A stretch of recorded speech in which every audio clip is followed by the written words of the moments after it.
Let's go live now to Big Bend, Texas. Our border correspondent Jason Jones standing by. Jason, what are you seeing?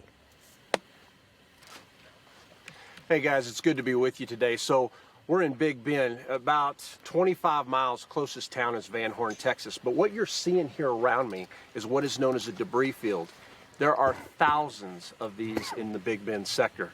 And if you'll notice, you're going to see right here where thousands of people have been coming through here. Now, state law enforcement officials we've been out here with are saying they're arresting everyone from people from Haiti to Cubans to people all across Central and South America coming through this exact area. Now, the reason these debris fields exist is because they're about 15 miles before they reach Highway 90. So they're shredding all the rest of their clothing before they get there. But look here as well.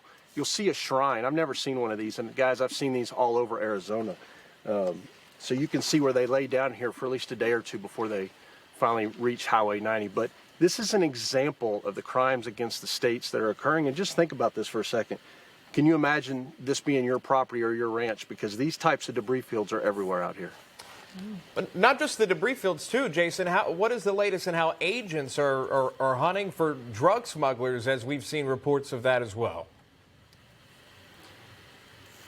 Yeah, yesterday we were with the Texas Department of Public Safety's Aircraft Division for Operation Lone Star, a $1.8 billion funded interdiction operation. And guys, we knocked down about 350 to 400 pounds of marijuana, including 8 smugglers who had crossed from Ojinaga and been on the ground walking through this country for 6 days before law enforcement was able to locate them and stop them.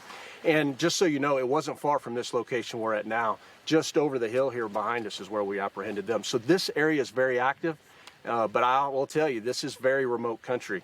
The closest town is Van Horn, about 25 miles, but you can't drive in here. The only way to get here is either by helicopter, by horseback, or walking in. Jason, again, these are people who are leaving their remaining clothing behind, creating litter in the area.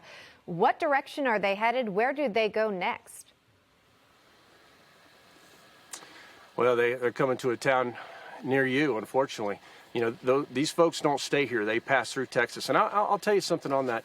You know, like the drug smugglers yesterday, once that dope would have made it through this area, those were going to go to local stash house, where then you have local smugglers who then break down that load into smaller voids inside compartments in vehicles. We call them traps. And then from there, they're going to every major city in this country. So one thing that I'll tell you of being down here and working with the men and women of local, state, and federal law enforcement is that they get that what gets by them affects the rest of this nation. And so that's why you see Operation Lone Star. That's why you see the collaborative environment that's taking place down here. Guys, we're going to be with them all week, so we're going to be able to show you this day after day. All right, Jason Jones there, Big Bend, Texas, live on the ground. So many facets of the story, including many coming in. And again, you're talking about millions not knowing their COVID tests, they're COVID positive or not. Yet, you still a lot of restrictions around traveling here in the U.S. coming overseas. Jason Jones, live for us. Jason, thank you.